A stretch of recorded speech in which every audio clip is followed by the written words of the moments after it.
crisis levels, climbing more than 80% from their low point in 2009. Changing the clocks twice a year is relevant to road safety first and foremost because it affects the amount of ambient light during peak times for travel. We know that darkness is associated with increased risk of fatal crashes.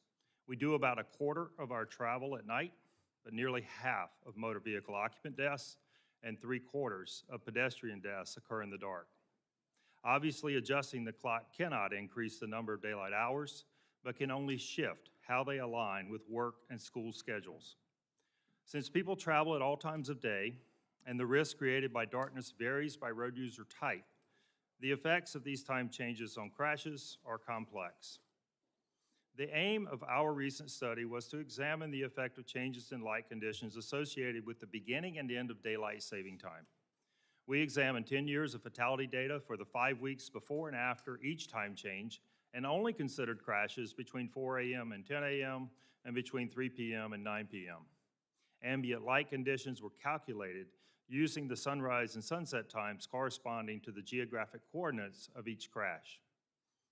Crashes resulting in vehicle occupant deaths fell 7% in the 5 weeks after the time change in the fall and increased 12% in the 5 weeks after the time change in the spring. The opposite was true for crashes resulting in pedestrian or bicyclist deaths. Those crashes rose 13% in the fall and declined 24% in the spring. The net effect was 26 fewer morning and evening crashes with pedestrian or bicyclist fatalities per year, and 29 additional morning and evening crashes with vehicle occupant fatalities. It is important to emphasize that our study does not point to a preference for standard time or daylight saving time based on road safety alone. The clearest takeaway from this research is that there is a strong relationship between increased darkness and fatal crashes, particularly for pedestrians and bicyclists. This is consistent with previous studies, including our own work from 30 years ago examining the effects of daylight saving time. While the clock may not hold the answer to our road safety crisis, there are known solutions for protecting pedestrians in dark and low light conditions and for reducing the crash toll overall. We should commit to infrastructure and vehicle improvements that have been shown to increase safety for pedestrians and bicyclists on different types of roadways in urban, suburban, and rural environments. This includes engineering treatments to improve motor shielding behavior and vehicle technology such as better headlights and automatic emergency braking. Efforts are also needed to address speed on our roadways. The speed effect on crash severity is more pronounced for pedestrians and bicyclists who do not have the benefit of the vehicle structure to protect them. Speed limit policy, enforcement, engineering, and vehicle technology all have a role to play in slowing down drivers. Such a multi-pronged strategy to improve pedestrian and bicyclist safety at night exemplifies the Safe System approach, which the U.S. DOT has adopted as the guiding paradigm of the National Roadway Safety Strategy. But implementation has simply been too slow. We are alarmed by the rising toll of crashes on our nation's roads and dismayed by the lack of urgency to fix the problem. For this reason, we recently launched an initiative we are calling 30 by 30, a goal to reduce U.S. fatalities 30% by 2030. Achieving this reduction will require a concerted effort by all stakeholders. We will increase our efforts to address risky behaviors, seek opportunities to improve safety for everyone inside and outside the vehicle, and explore ways to make commercial vehicle fleets safer. We ask everybody who cares about the needless loss of life on our roadways, including this committee, to think about what they can contribute to achieving the 30 by 30 goal. Thank you. Thank you. You'll notice the freshmen have taken over this committee. And we have an agenda, don't we? Yeah. Oh, yeah.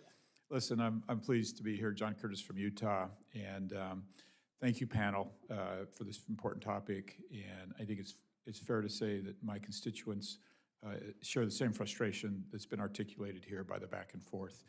Mr. Yates, you mentioned in your testimony that the only reason we still have this time change every 6 months is due to the federal government's inability to decide between standard or daylight savings time, which one is best. Based on your research and your outreach, do you have any indication how many states would opt out and maintain permanent standard time if your proposal for permanent daylight savings time were enacted?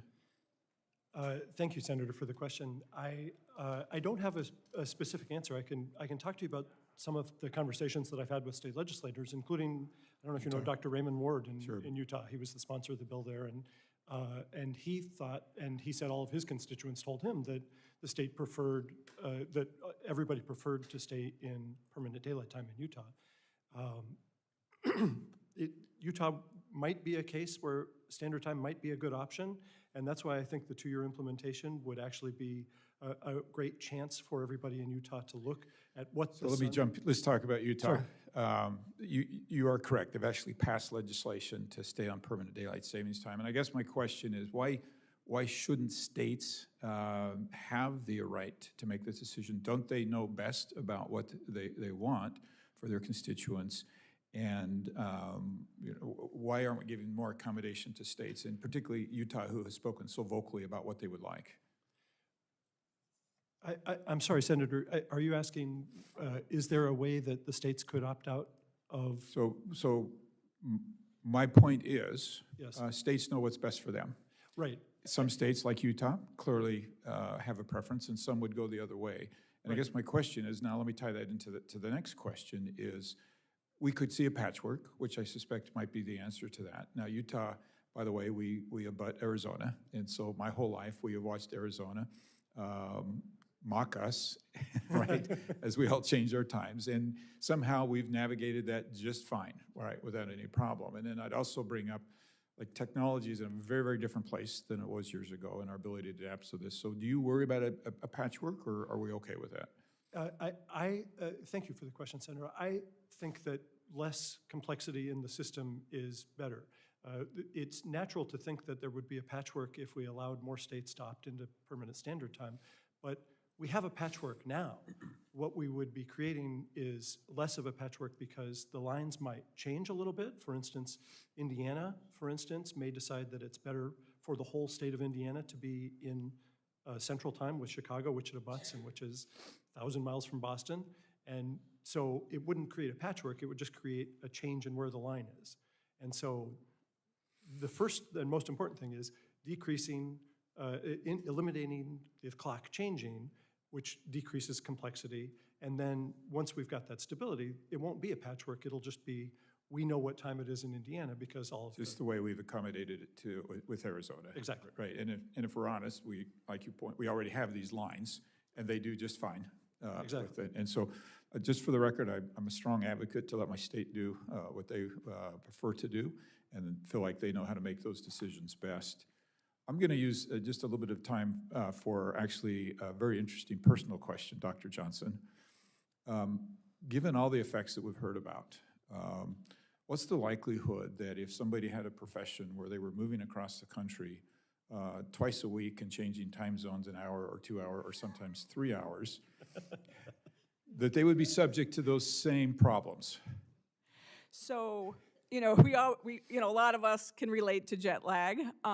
One thing that happens with jet lag is you're moving to a new time where the sun is in the sky, and so we adjust to that. Within a day or two, we get to the new time zone, depending on how far we're going. What happens with going to permanent daylight savings time is we're changing the clock time, but we're not changing the sun. That's why there's this perpetual misalignment that has more stresses and harms to our body over the long run. So very frequent time travel with a lot of adjusts is a big strain on the body. But for most people that don't do it all the time, we do adjust within days, and we can get that better health and more misalignment or more alignment of our rhythms within days. Unless within days you're going back to the previous time zone. That is why the really frequent, not good. All right, I think I've made my point. I'll yield to the ranking member. Thank you to my fellow freshman and classmate, Senator Curtis, and also thank you to Senator Cantwell for the opportunity to be ranking member today. And I also want to thank the witnesses. This is one of the issues that a lot of times we will get messages from our constituents. People have strong opinions, and I was literally in a meeting before this with a CEO of a company who asked, well, what do you think? And so this is something that does touch on so many. And I want to start my questions with you, Dr. Harkey, because year-round daylight saving time would mean later sunrises in the mornings. More people may be commuting to work or to school in the dark. Some people have raised concerns that this would put their children at greater risk of being hit by cars while walking to school. Pedestrians are more likely to be killed in traffic accidents, as you stated, in the dark because it's harder for the drivers to see them. And in the 1970s, it was widely reported that mothers raised significant concerns about their children walking to school in the dark in the winter. Nationwide, over 70% of fatal accidents involving pedestrians occur at night. Dr. Harkey, no matter what time the sun goes down, what roadway improvements can cities and states make to reduce pedestrian fatalities? Thank you for the question, Senator. That is exactly what our study indicated, is that it's not about the shifting of the time that we're going to have darkness regardless of which decision you make, which policy decision you make. And so that's what we're looking for, is to try and figure out how do we make pedestrians and bicyclists in particular safer in those dark hours, whether they're in the morning or whether they're in the evening.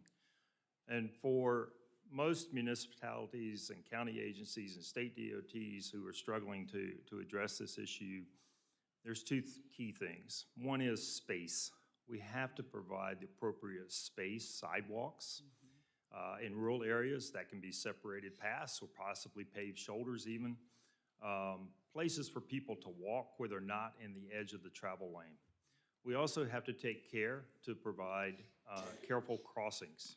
So we have to pay particular attention to how we're allowing motor vehicles and pedestrians to interact at crosswalks. These can be at intersections, they can be at mid-block locations. So you have to have appropriate crossings. Pedestrians aren't going to walk too far. They're going to make those decisions to cross in the middle of the road sometimes. And so you want to make sure that you're providing adequate crossings where they want to cross. And then you've got to do all you can to provide the kinds of traffic control devices that will increase motorist yielding behavior.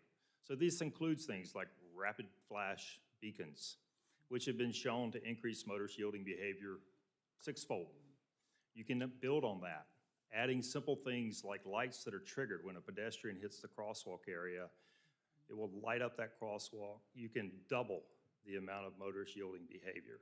So these are interventions that have been proven over time, and it's important for state agencies and local agencies to take advantage of those kinds of interventions and get those implemented anywhere that they have pedestrians. Following along on the safety theme, what vehicle technologies can help protect pedestrians when it's difficult for drivers to see them?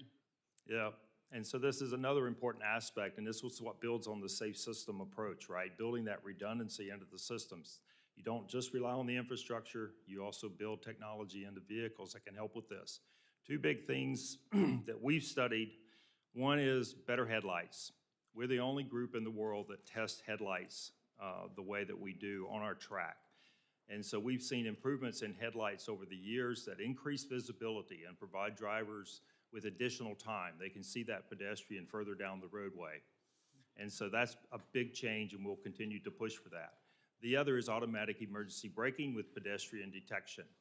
That also has been shown to work and be very effective at reducing pedestrian crashes in the daytime. And now our testing is really focused on getting automakers to improve those systems to work even better at nighttime. So that's an example of two technologies in the vehicle that can be really, really beneficial.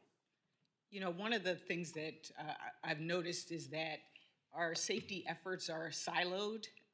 You have the Federal Highway Administration, which builds and maintains highways. You have the National Highway Traffic Safety Administration, which regulates vehicle safety standards and investigates defects. Then you've got the Federal Motor Carrier Safety Administration, which oversees commercial motor vehicles and trucking industry safety, all kind of working separately. And I think back to what you were talking about kind of how can we better layer safety measures to help stop deadly crashes? Yeah, you're absolutely right. And so build on top of the separation in the federal agencies that you just discussed. Along with them, you have state DOTs, you have county DOTs, you have city DOTs. And so it becomes quite the web of how you make decisions when it comes to road safety. One of the things that we have to do a better job of is communicating between those agencies deliberately.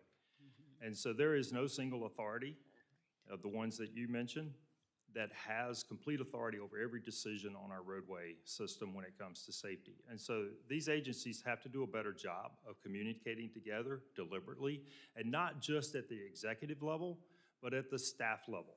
Because it's at the staff level where people know what interventions work best and how to apply those in a way that you create that redundancy in the system that we were talking about. So whether it's infrastructure, whether it's vehicle, whether it's changing behaviors, that communication amongst the staff is absolutely critical. Great, thank you, and was really interested to hear about your 30 by 30. So in the interest of time, I will yield back to the chairman. Thank you very much, and I want to thank each of the witnesses for being here on what is a very interesting topic, an important topic, and complex topic. There are very real and complicated issues and countervailing arguments on both sides. I think there is widespread agreement on locking the clock, but where to lock it.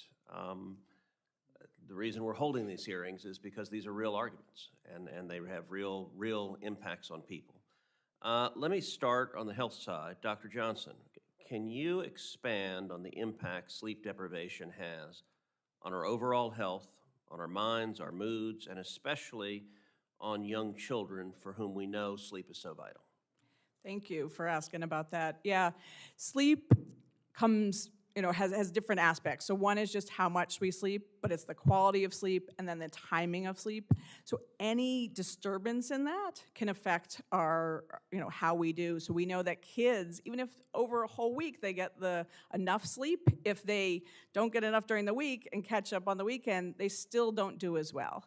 And so sleep and our circadian rhythms, they really regulate every aspect of our body, our metabolism. They affect how we think about things. They affect our choices of food. You're more likely to grab a celery stick when you're, got enough sleep, but grab that bagel or that, candy bar when you're sleep deprived. Athletic performance, we know, is better when people do sleep. Academic success in school. And then mental health has some of the most deep connections to sleep health. And that's why, even though people, feel better when they see light, it's that timing of light and our circadian rhythms that is so deeply intertwined that if we can improve sleep, if we can improve those rhythms, we see those lower rates of depression overall. We see lower rates of suicide.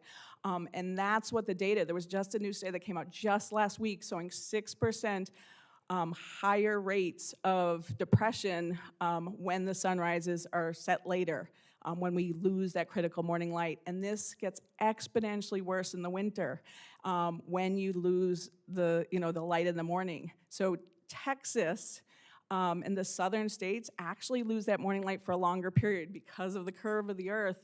The more even days, you get 3 to 4 months with it being dark after 8 a.m. And some of the darkest places in the country are actually in western Texas if we were to go to permanent daylight savings time. And that's why in 1974, a lot of the push to end our experiment with daylight savings time was actually pushed by states like Florida and Texas and the southern states. Can you also explain why consistent sleep patterns are important for teen brain development and mental health? Yeah, so again, this goes back to our circadian rhythms. And so when our circadian rhythms are working well, they help us anticipate our day. And so what I mean by that is we have certain times when our body wants to go to sleep. And so teenagers, their natural rhythm is later. If any of you have been around a teenager, you can't just say, go to bed. They're like, I'm wide awake. We have this, what we call a forbidden zone. Their alertness just is skyrocketing in that time before bed. And so they can't get to sleep on time, but if our social schedule is set an hour earlier, which is what daylight savings time does, they don't have that opportunity to get the amount of sleep they need, and they tend to switch back and forth on weekends, and that switching affects us. And so that then affects how our brain functions. We know more and more about sleep being important for clearing toxins from our brain, which sets us up for things like dementia, Parkinson's disease. I just came back from the neuro conference with data pointing to, you know, the connections there. Our metabolism gets off, so we're more likely to gain weight. Again, even if people do exercise more, we see like 10% higher rates of obesity in places where the sun sets later. So sleep is so critically important for our metabolic health, our overall health, our mental health, how our brain functions, which affects the safety issues. You know, the highway study, it found a higher risk of vehicle crashes even though it was light later.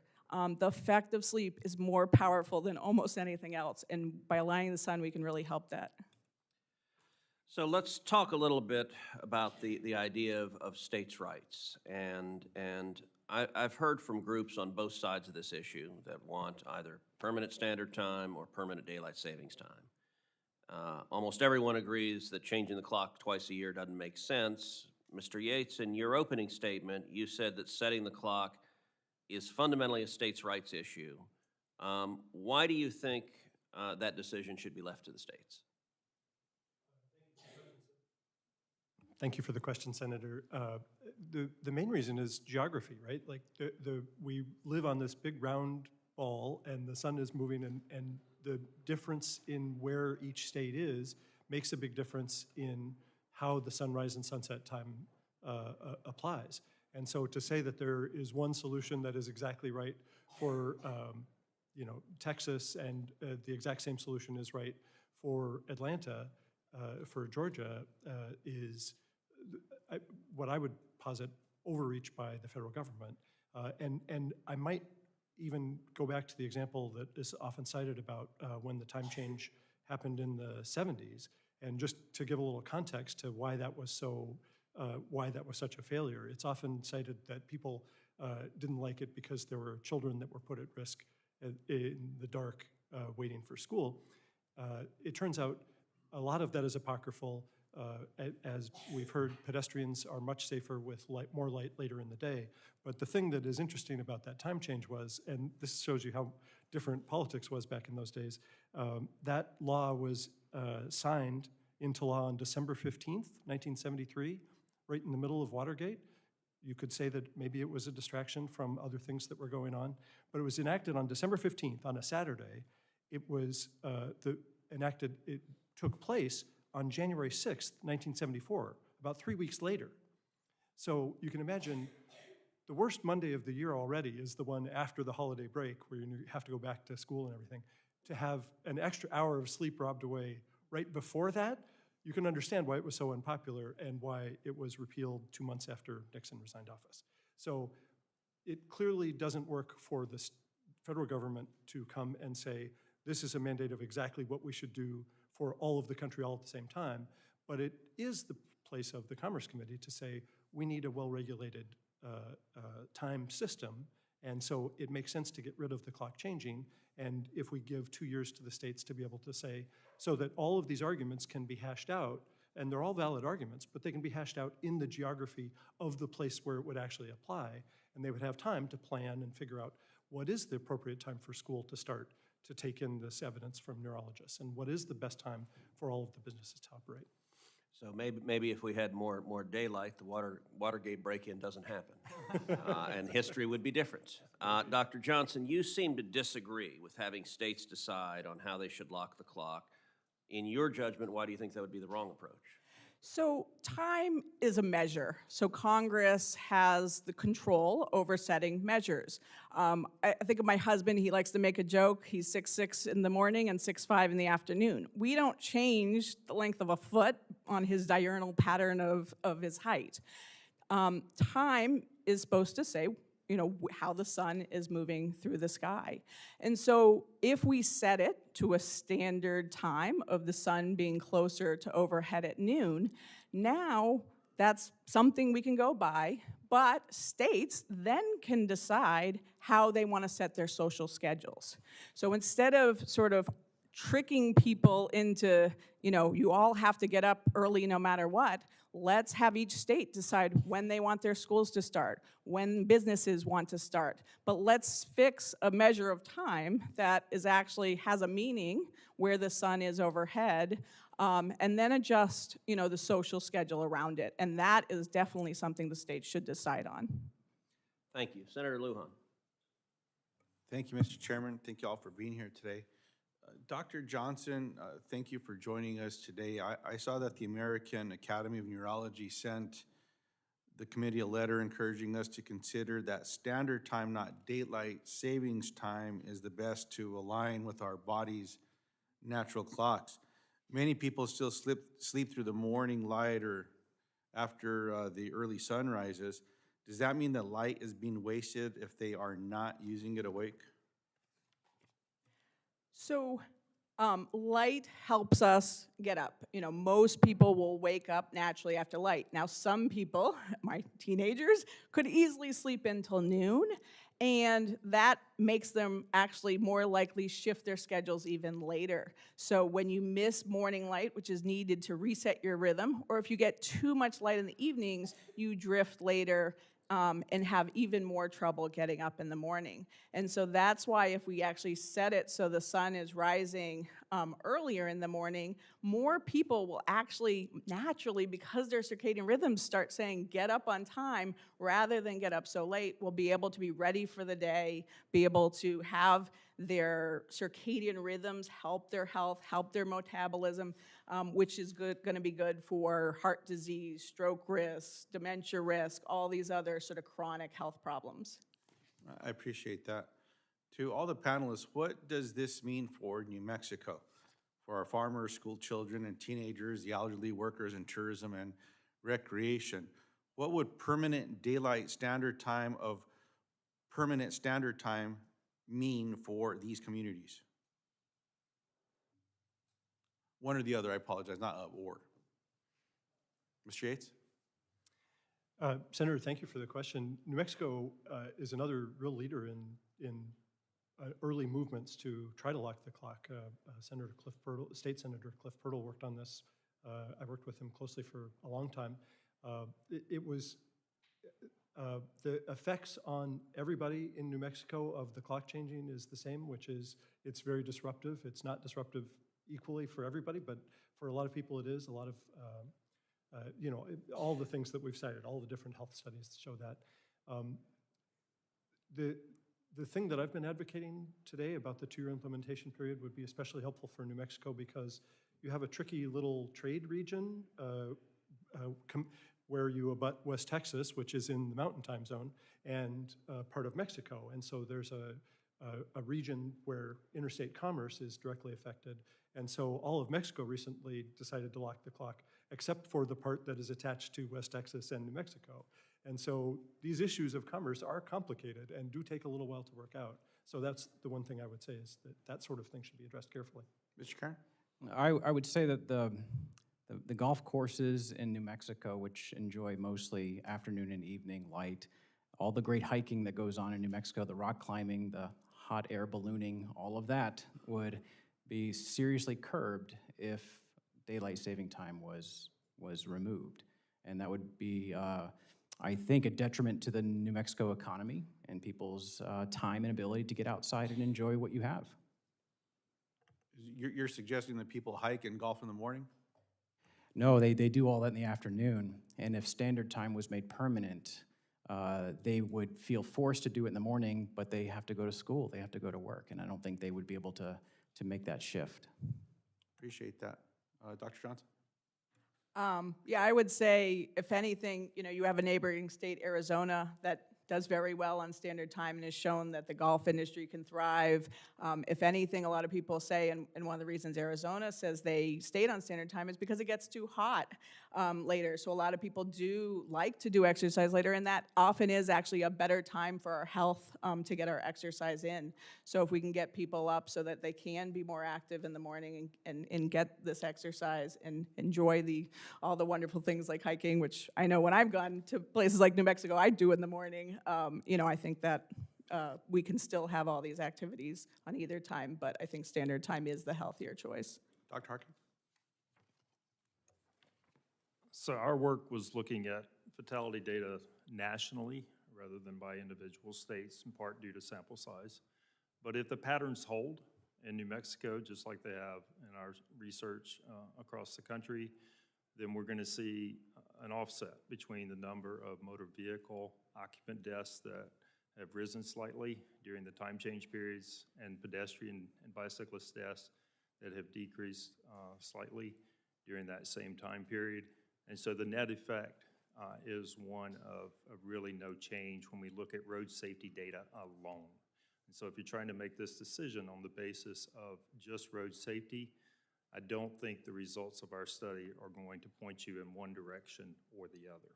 As a follow-up to that, Dr. Harkey, Dr. Johnson pointed to a study from a professor at Eastern New Mexico University, Jeff Gentry, who showed 20% higher car crashes in locations where sunrises and sunsets are later. Now, I understand your point that darkness is a key measure of accidents, but this data shows me that sleep effects are powerful indicators as well. How do you view the risk of sleep deprivation on accidents versus risks from darkness? So our study did not look specifically at that particular issue. I know other studies have. Methodologies differ. Most of the studies that have tried to look strictly at that small amount of time change before and after in the crashes concur that the real issue here is the amount of ambient light and the time of day when it occurs, that darkness is the real key, and you just need to make sure that you're providing good safety interventions to address issues of darkness. So whether that is improving technologies in the vehicle, such as headlights, automatic emergency braking, or whether it's you're putting in infrastructure measures that add more lighting, add more space for pedestrians and bicyclists to keep them separated from motorists, whatever you can do to reduce those conflicts in the darkness and improve awareness of other road users in the darkness will be beneficial, regardless of the time change. It sounds like you support my legislation to require technology be installed in vehicles to prevent impaired crashes. So I'll take that as well. We'll share that with my colleagues. Mr. Chairman, I have one more question for Mr. Yates on standard time versus daylight savings. I'll just submit it into the record. And just to note to the panelists, the reason I'm asking so much about sleep is, as my colleagues know, I suffered a stroke 3 years ago. I've learned a lot about the importance of sleep. I definitely lived my life burning the candle at both ends, and now I do my due diligence to embrace sleep hygiene and all the rest. And so that's bearing a lot into this conversation that I'm having with my constituents and others, Mr. Chairman. So I very much appreciate this hearing, though. Thank you all for being here. Thank you. Senator Young. Well, I thank all of you for being here. I'm the senior senator from the state of Indiana, and we have quite a history with daylight savings time. For those of you who have consumed old Parks and Rec episodes, you may have seen the one that focused on this particular topic. But let me walk through some of the things that have transpired in our state, and I'll weave in there some of the unique perspectives that Hoosiers have brought to this. Until 2006, our state was chronologically divided, you might say, with some counties observing daylight savings time and others not. And then in 2006, after years of debate, furious debate, our state decided to become the 48th state to adopt daylight savings time. In central Indiana, on the shortest day of the year, December 21st, the sun currently rises at 8:02 a.m. and sets at 5:23 p.m. Under permanent daylight savings time, sunrise would be delayed until 9:02 a.m., meaning Hoosiers would begin their day in darkness for much of the winter. What works for East Coast states, I'm hearing from many of my constituents, might not work for states like Indiana. We have 12 counties in the western part of the state that are in the central time zone. So Evansville, Indiana, if you're familiar with that. You got up near Chicago, what we call the region affectionately. There are 80 other counties that are in the eastern time zone. So, you know, this sort of suggests that maybe a one-size-fits-all national policy on time changes doesn't take into account the regional differences that significantly impact daily life. I understand we have a charge, Article 1, Section 8, to facilitate interstate commerce. That was one of the major arguments of facilitating interstate commerce from the state level when we had this debate. So I anticipate we've heard that. I anticipate I'll hear more of that from my colleagues, but that has to be balanced against other considerations, of course. Leaving this decision to the states might allow local leaders who best understand their communities to weigh the specific needs of their residents. States along this line of argument are in a better position to evaluate how changes in daylight hours affect school schedules, commuting patterns, public safety, and economic activity. So I guess to the panel, do you believe that states like Indiana, with their unique cultures and geographical challenges and even histories as it relates to this issue, should have the flexibility to make their own decision, or do you think this decision should be standardized across the country? We'll begin with Mr. Yates, and I'll give everyone an opportunity to speak to that, if you like. Yes, sir. Thank you, Senator Young, for the question. And I mentioned Indiana in my opening statement because it's a perfect example of why the Commerce Committee needs to approach this carefully, because to impose onto Indiana a solution that is the same as for New York and for New England is not the best interest of the people of Indiana and is a little bit rude. The one thing that I might say, though, is that I've never been to Indiana to testify, but I did go to Michigan to testify about their daylight saving time bill, and I went to Nebraska and to Kansas, which are states like Indiana on the western edge of their time zones and would make the most sense for them to be in standard time, and I advocated for that with the state senators and state representatives in those states, and all of them told me that all of their constituents don't care. They would rather, like they're in the middle of the winter, they're already going to school and going to work in the dark, and they would just like to have a little bit of time after school and after work to be in the light. So I said, okay, this is your state, you get to pick. Thank you for your response. Mr. Karen. Well, I'm no constitutional scholar for sure, but I don't see in the Constitution where it says that the federal government regulates time. I don't know if time falls under commerce, so it would naturally fall to the states if the federal government's not empowered to do so. We have the view that everything falls under commerce. I appreciate that. I will say, you know, I feel it's less of a state issue than it feels like a personal issue. And the ability to do, for example, to Senator One's comments, I can simulate or practice sleep hygiene whether the sun is up or down, but I can't simulate sun hygiene. I can't light the world when we want to be out there when it's dark, right? And so I think, to me, it comes down to which choice, if you were to land on one, is going to be harder to adjust to. We are already on daylight saving time for 8 months, so we'd have to adjust for 4 months. If you reverse it, then we're adjusting 8 months of our calendar. Thank you, sir. Dr. Johnson, would you like to say something? Yeah, I want to talk about the western edge of time zones. States like yours are more aligned with central time zones. So already on standard time, your sun is going to be overhead closer to 1. When we go to daylight savings time, now it's closer to 2. And we see that this really impacts health risks, mental health risks, safety risks, how kids do in school. I want to highlight one Indiana study.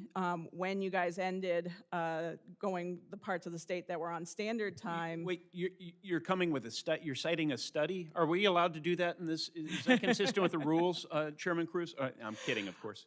So when part of Indiana ended standard time and went to seasonal daylight savings time, they found that kids' high school test scores were actually much better when they were on standard time and dropped when they switched to even seasonal daylight savings time. And that's not adding the exponential harms of bringing those 9 a.m. sunrises, like you said. So we would love every place to be more in line with the sun. And as you said, states have different, needs to get closer to that ideal. Thank you, Doctor. Dr. Harkey? So we didn't have a preference in our study for one time or the other in terms of how you set it. What our study showed was that the risk of fatalities for pedestrians and bicyclists in particular rises at night. And it rises for all motorists as well at night. So the real key is regardless of which decision you make and which time zone you use, you've got to make sure that you're putting interventions in that it's going to help with those who are traveling in those dark hours, whether it is more in the morning or more in the afternoon and evening. That's the real key, and particularly for pedestrians and bicyclists who are the overwhelming number of fatalities that are occurring in those dark hours. I see. I'm very much over time. I see that Mr. Karen has something he wants to say, so I've been given lead by the chairman. Please, go ahead. Yes, sir. I just want to point out that Senator Scott's bill, the Sunshine Protection Act, kind of threads the needle. It creates a federal daylight saving time, but allows every state to opt out if they chose. So I think that's maybe the best answer here. Good point. All right, thank you, Chairman. Thank you. Senator Markey. Yep, thank you, Mr. Chairman, very much. So, it's 1985. It's my 5th term in the United States House of Representatives, and I become the chairman of the Energy Subcommittee on the Energy and Commerce Committee. And searching through the jurisdiction of this wonderful subcommittee is time. I guess somebody's going to have to be chairman over time, and it's me. I'm chairman of time. And nothing had been driving me crazier than the birds chirping, at 5 a.m. in the morning. It's sunshine out. It's the end of April. This is not good. So I began a negotiation with Bill Goodling, who was a Republican from Pennsylvania, to move time. And it was a hard, grudging discussion, but I was able to move it from the end of April to the beginning of April in 1986. And so that changed it, because at that point it was 6 months daylight, 6 months standard. So I was able to claw back 3 weeks pretty much to right now. Okay, otherwise we'd still be another 2 or 3 weeks where there's no daylight savings time. Then Congressman Goodling left, and so in 2005, I'm still on the Energy Subcommittee. So with Fred Upton, who was a Republican from Michigan, we cut another deal and we moved it to the beginning of March. And we also said, let's put Halloween in daylight savings time, and so we moved it into the beginning of November. So at that point, I'm at 8 daylight, 4 standard. Okay, so I'm kind of proud of my 2 bills. Changing time, they started to call me the Sun King, which I was, kind of proud of. Because those are big bills, Mr. Chairman. That's moving time. Okay? And the whole world then starts to move to that standard. So, well, we had to stop there. And then 2 years ago, Senator Rubio and I, we had a bill to do daylight savings time year-round, and it passed by unanimous consent out on the floor of the Senate. It was then stalled in the House, never had a vote over it. But I consider this kind of an inexorable march towards more sunshine that people can enjoy, not while they're asleep, having the sun come in early in the morning. So, so that's my goal. My goal is just to make sure people get more sunshine in the evening when they can use it, especially, as I heard your opening statement, Mr. Chairman, as our economy has changed. And we're not an agricultural predominant economy any longer, although farmers play a vital role in our society, but we're more into to the economy that we all live in today. So I guess my first question, Mr. Karen, is how would extending evening daylight support small businesses in your industry? It would add to the golf industry at least $1 billion of economic activity. The average golf course would see an increase in approximately $250,000 in revenue. And now, I mean, that's an economic argument, but the golfers around America, the 30 million golfers, would get to enjoy all of that. So that's the argument. Right. But it's also true that, let's just go back to 1986, it's hard to start your Little League practices if it's still dark in the evening at the end of April, huh? Kids are still, not going to be allowed out into the dark, or you're playing tennis or walking around. So that change was very important, was it not? Yes. In Yes. 86 and then again in 2000. My brother happens to be an athletic director at a high school, and he said, we don't like having to spend money on lights for every single activity that happens after school. Yeah, so would an additional hour of evening sunlight help businesses save money on energy costs from not having to turn the lights on early, much less athletic? Well, golf, we don't light the golf courses, so it wouldn't be an energy savings for us. It's mostly about a health and economic. Health and economic, yeah. Mr. Yates, what does your research say about the benefits of ending the switch twice a year between daylight savings time and standard time? Thank you, Senator, for the question, and I appreciate the nickname that you got. It's better than the nickname that the Comedy Central, The Daily Show, called me the Time Wizard, and so I wasn't sure if I should be offended or I'm going to keep Sun appreciative. King for myself, okay? Yeah, Sun King is way better than I Time Wizard. like yeah. that title, Yeah. yeah. The detrimental effects of switching the clocks are super clear, and it seems like we've got pretty much unanimous agreement about that at this point.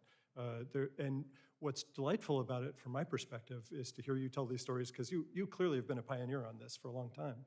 And what's great is that this has never been at all a partisan issue. It's always been a completely bipartisan issue. When you look at the 24 states that have enacted something to... And can I say this as well? And opposition has always been bipartisan. Yeah. Because I had to negotiate with Representative Goodling who's a Republican, on the other side, but I had Republicans. Carlos Moorhead from Orange County was on my side, a Republican. And I had to negotiate with Larry Craig, who was senator from Idaho. He was the senator before Jim Risch. So I had to negotiate with him on this. He was in opposition. But I had Fred Upton from Michigan, who was a supporter. So it's always been bipartisan on either side, these coalitions that are there. And so that's the only way, from my perspective, that, we're going to be able to work here as well in order to make some progress.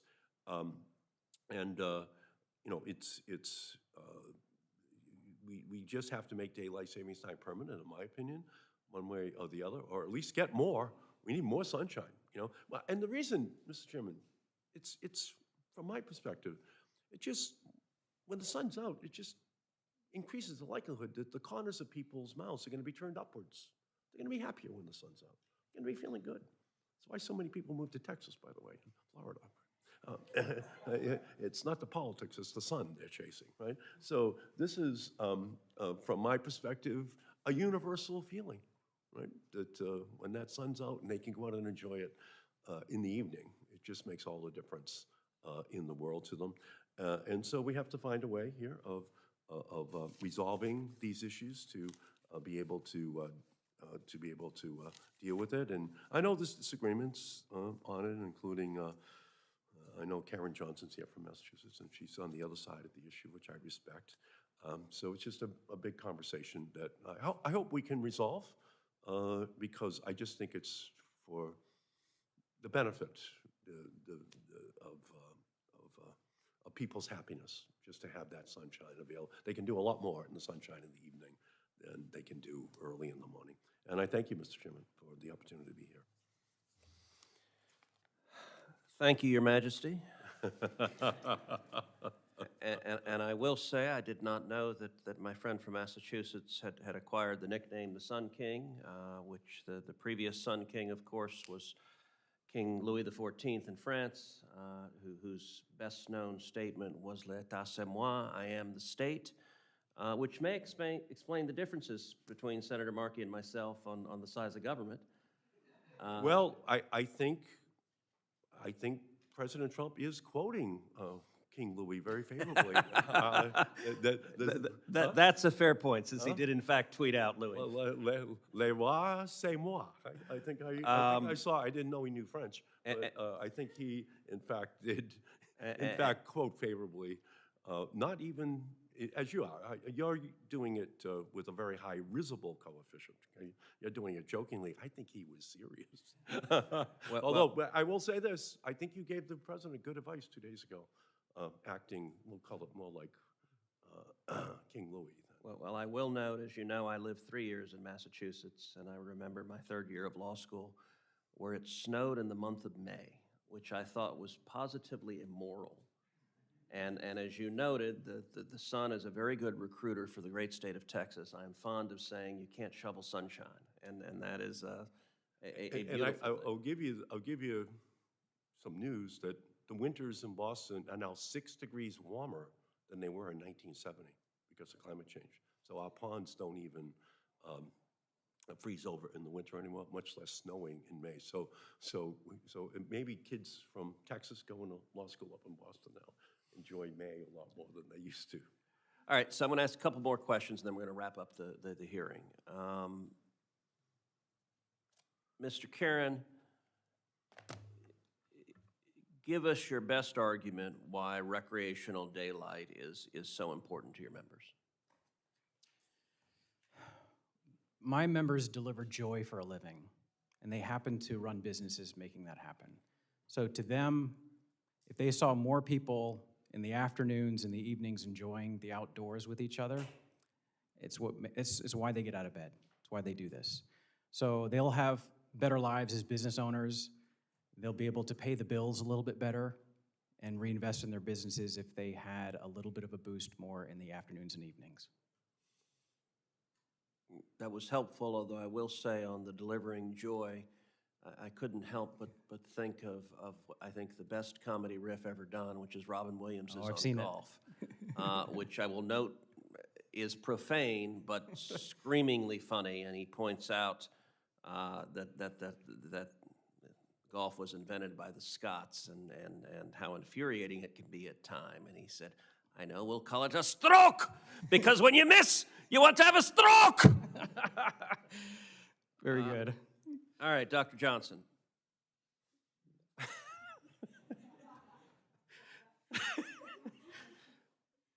Would shifting time zones slightly address the concerns for communities that are in dark zone areas if the clock were permanently set on daylight savings times? Does shifting the time zones make a difference? So we would encourage all states to be within their sort of time zone that is closest to the sun being overhead at noon. So for example, like Indiana being more in the central time zone versus the eastern time zone would help get them more aligned with the sun. But it should be standard time. So there has been a push on the East Coast to have us in Atlantic Standard Time. That is the time set for Bermuda. That is not the time set for any of the East Coast. So, you know, we want permanent standard Eastern Time, not permanent standard Atlantic Time, which is the exact same as permanent daylight savings time. Dr. Harkey, what has your research found as it relates to traffic accidents immediately following a time change? So that's what we were looking at as part of our research, was in that 5-week period before and the 5-week period after the time change. And when we fall back in the fall, vehicle occupant deaths go down about 7%. And when they spring forward, vehicle occupant deaths go up about 12%. And the exact opposite with pedestrian and fatalities. So when we fall back, pedestrian and fatalities rise 13%, and then when we spring forward, they go down 24%. And so the net effect is almost zero between pedestrian and vehicle, pedestrian, bicyclists, and vehicle deaths. And so that's why our research really doesn't come out strongly in favor of either one. But what's clear is that darkness matters. And that's where we do about a quarter of our travel at night, and yet that's when 50% of the vehicle occupant deaths occur, and when more than 3/4 of the pedestrian deaths occur. So regardless of what policy decision is made with regards to the time and where we set the clocks, we have to make sure we're continuing to improve our infrastructure, continuing to improve vehicle technology that will address the safety risk that we have at night in dark conditions. So you just said darkness mattered, and it occurred to me an alternative title for this hearing, instead of If We Could Turn Back Time, might have been Hello Darkness, My Old Friend. All right. Look, this hearing was important, and I wanted to hear all this testimony because I personally struggle with the two choices here, because it's a question of what do you care about more, sunshine and joy and fun and money, or health, mental health, physical health, and the honest answer for most people is, gosh, I care about all that stuff. So that's not an easy trade-off. The alternative that has been suggested is let each state make that decision. And I guess it's been pointed out that Senator Scott's bill does a version of that by picking daylight savings times, but then letting states opt out. Let me ask, as a practical matter, does that work? Functionally, how confusing is that, having everyone pick different times? How does that work for commerce, for life, for knowing what the hell time it is? Let me have each of you answer that. Senator Cruz, thank you for that. The one little part of Senator Markey's history about when they changed the time in November was that the proposal was to move daylight saving time to finish at the end of November, and the airlines came back and said, no, we don't want a time change in the middle of our busiest travel season. And so they were going to scrap that, and then they got the extra week to put it in. So time is always complicated, and the system that we have, the system that we have is complicated, but it's complicated because it is a human creation, right? The sun moving around the earth doesn't actually have anything to do with time. Time is the agreement that we have about what 10 o'clock means, because we don't want to go around saying, the committee hearing will start when the sun is 2 hands above the horizon. We need this system. But the system has this bug right now, and the bug is daylight saving time. It's the switching of the clocks. And so if we have a little bit of time, a couple of years, so that the individual states can address all of these complexities and make those decisions, then we will be able to get rid of this bug permanently. It's something that we've been stuck with since World War I, and this is our opportunity to finally fix it.